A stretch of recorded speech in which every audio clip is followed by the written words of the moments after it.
Oh, yeah. Back here. Okay.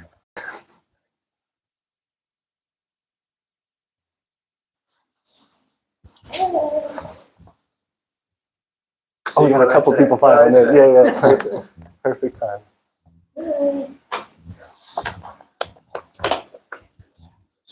All right. So to jump into a little bit, I want to dismiss some concerns that people have as the space that they have to garden. And this, talking about philosophies of gardening as well, because we're speaking to the Dionysian Society. We want to discuss what it means to garden and how we can look at that as a perspective for other things in our own lives. So why do people start gardening? Some of the biggest reasons are obviously for fresh food and to cut down costs. Going to the grocery store, sometimes, for example, I go to get lettuce, like heads of romaine lettuce for making salads for my family at night. And you go there and there's a lot of like limited amounts of the lettuce, or it's like wilted when you get there, and you gotta kind of being able to have something and know, hey, that's my backyard. I can go ahead and just grab that up. That's sitting on my windowsill if I need some little herbs for my pasta sauce, whatever. That makes a garden. Obviously, it won't eliminate food costs, but it will save money in the long run. Another big thing, stress relief. So in gardening thing, all of these things are very repetitive. They're going to take a lot of time, and they're things you can't rush. You can't demand that the soil do what you want it to do.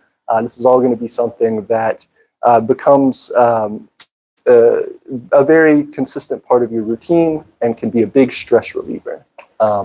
Also, curiosity. A lot of the time, people just like seeing what comes up in a garden. You know, it's exciting to see something go from that little seedling to something that's producing your food. And also resource control. A lot of the time, we feel like the resources that we have in our society for ourselves and be able to keep things going. It's the same thing with starting a garden. If you feel like the produce you have at the local store isn't the freshest, or you can't access something that you want, being able to have your own garden is a great way to supplement that. Okay, now what the plant is doing, so you'll see signs of bugs that are messing with your plants, or you'll see signs of nutrient deficiency in the leaves.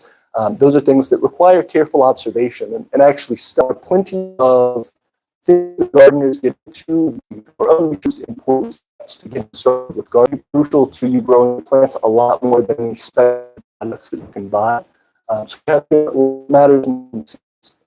You don't want to rush to buy those specialty seeds without making sure that you have proper lighting for the type of plant you're going to grow. Same thing with special fertilizer isn't going to make a difference.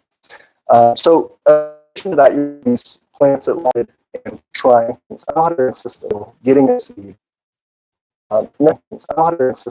Getting a seed. Now, going from these basics of, okay, I've got my situation. So you're going to walk through kind of the limitation and the ability that you have with them, apartments, balconies, windowsills, things like that. Next will be those bigger, suburban areas, those front yard, those front yards, outdoor, shared yard. They are pretty tolerant to changes in a lot of ways. Those greens will be in what you want to do. So if you're beginning, you consider starting with those containers, those things that you can grow and take around pots. Those are going to you have to be aware of plants in your garden that you think will be growing and doing well, and just watching to be aware of when it is a good plant. Just watching to be aware of when it is a good plant.